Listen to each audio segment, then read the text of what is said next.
വരയിടം YouTube ചാനലിലേക്ക് ഏവർക്കും സ്വാഗതം.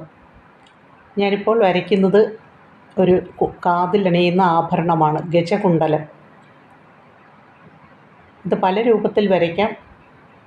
ഞാൻ വരയ്ക്കുന്നത് നായകമണി എന്ന് പറയുന്ന ആ ഡിസൈൻ്റെ ഉള്ളിൽ വരുന്ന രീതിയിൽ, ആനയുടെ മുഖം നായകമണിക്കുള്ളിൽ വരുന്ന രീതിയിലാണ്. നായകമണിയുടെ ഉൾഭാഗത്തെ 4 വൃത്തങ്ങളാണ് വരയ്ക്കുന്നത്. ഈ വൃത്തങ്ങൾക്കിടയിലെ അകലം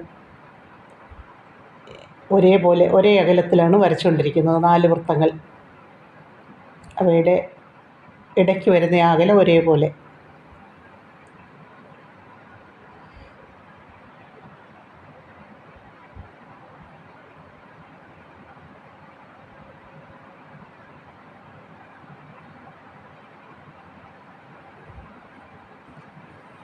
ആനയുടെ മുഖം വരയ്ക്കുമ്പോൾ തുമ്പിക്കൈ ചുരുട്ടിപ്പിടിച്ച് ആ മുൻകാലുകളും കാണുന്ന രീതിയിലാണ് വരച്ചിരിക്കുന്നത്. ഇനി ആ 4 വൃത്തങ്ങൾ വരച്ചതിന് ഉള്ളിൽ വരുന്ന ഭാഗം നമ്മൾ മ്യൂറൽ ചിത്രത്തിൽ കളർ കൊടുക്കുമ്പോൾ അത് പേപ്പർ വൈറ്റ് മാത്രമായിട്ടിട്ട് നിറം കൊടുക്കാതിരുന്ന ഭാഗമാണ്. അവിടെ ബ്രഷ് കൊണ്ട് ബ്ലാക്ക് കളറിൽ ചെറിയ ചെറിയ കളങ്ങളായിട്ട് വരയ്ക്കും, സമ അകലത്തിൽ.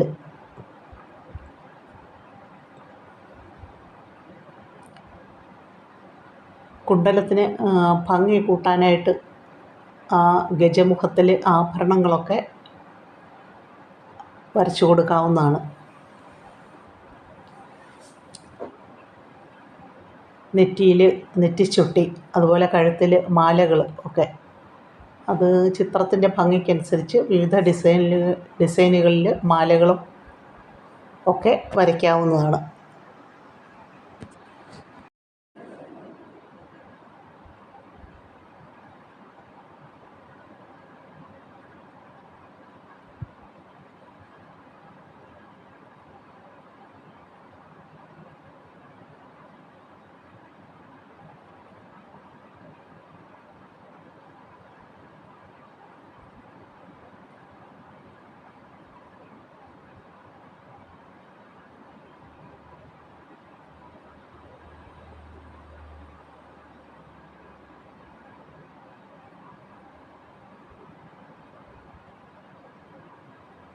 നായകമണിയുടെ ഏറ്റവും പുറത്തെ ഭാഗം, അത് അളവ് കൃത്യമാകാനായിട്ട് ആദ്യമായിട്ട് ഉയർന്നിരിക്കുന്ന ഭാഗം 4 വശത്തും വരുന്ന രീതിയിൽ അത് ആദ്യം ആ ഡിസൈൻ വരച്ചു കൊടുത്തു. അതിനുള്ളിലായിട്ടിനി ആ മണിമാല ഡിസൈൻ കൊണ്ട് അവയെ തമ്മിൽ വരച്ച് യോജിപ്പിക്കുകയാണ്.